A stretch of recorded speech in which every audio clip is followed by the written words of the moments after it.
लोकसभा चुनाव से पहले भाजपा के लिए उत्तराखंड एक बड़ी खुशखबरी लेकर आया है। उत्तराखंड के बागेश्वर में फिर कमल खिला है। बागेश्वर विधानसभा सीट पर हुए उपचुनाव में बीजेपी उम्मीदवार पार्वती दास ने कांग्रेस के बसंत कुमार को करारी शिकस्त दी है। बता दें कि बागेश्वर उपचुनाव में वोटों की गिनती सुबह 8 बजे शुरू हुई। पहले राउंड में कांग्रेस प्रत्याशी बसंत कुमार 754 वोटों से आगे चल रहे थे, जिसके बाद दूसरे राउंड में पार्वती देवी बसंत कुमार से आगे निकल गई। वहीं तीसरे राउंड में बीजेपी कांग्रेस से 1 वोट आगे थी। इसके बाद पार्वती दास ने पीछे मुड़कर नहीं देखा और धीरे धीरे निर्णायक बढ़त बना ली और चुनाव जीत लिया। और फाइनली पार्वती दास ने कांग्रेस नेता को 2810 वोटों से मात दी। जो यहाँ पर विकास कार्य हुए हैं उन पर ज़्यादा हमने जनता के बीच में लोगों को भी पता है कि कितना यहाँ पर विकास हो रखा है और मंत्री जी ने कितने कार्य किए हैं। और मेरे सारे कार्यकर्ता, सारे हमारे जिला अध्यक्ष, पंचायत अध्यक्ष, हमारी क्षेत्र की जितने भी हमारे कार्यकर्ता हैं वो सब साथ रहे और आगे को वही विकास हमारा आगे को रहेगा। चौमुखी विकास करेंगे भविष्य, जिससे हम जनता के जो विश्वास है उसको पूरा करेंगे।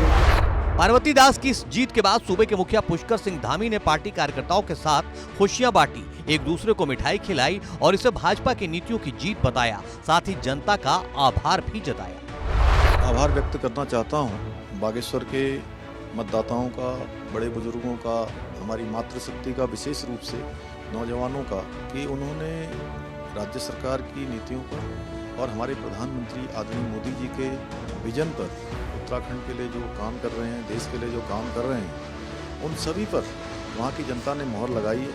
मैं पार्वती दास जी को बधाई देना चाहता हूँ और साथ में ये जीत चंदन रामदास जी को श्रद्धांजलि है।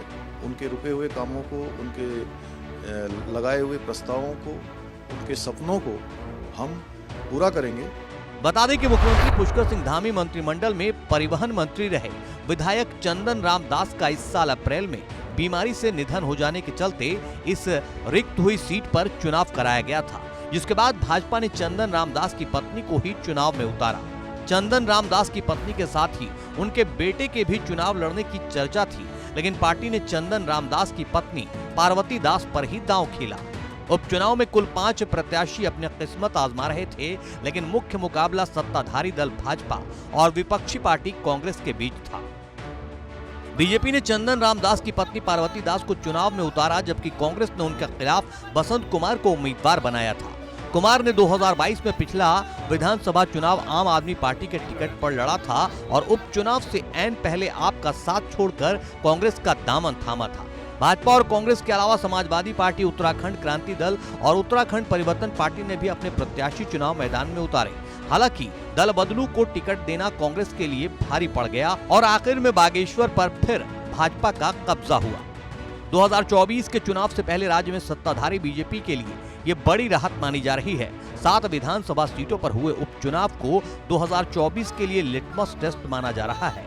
ऐसे में ये तो साफ हो गया है कि उत्तराखंड में भाजपा की स्थिति मजबूत रहने वाली है। वहीं कांग्रेस भी सिर्फ 2800 वोटों से ही हारी है। ऐसे में कांग्रेस समेत विपक्षी दलों में भी जोश बरकरार है कि थोड़ी और मेहनत से 24 में पासा पलटा जा सकता है।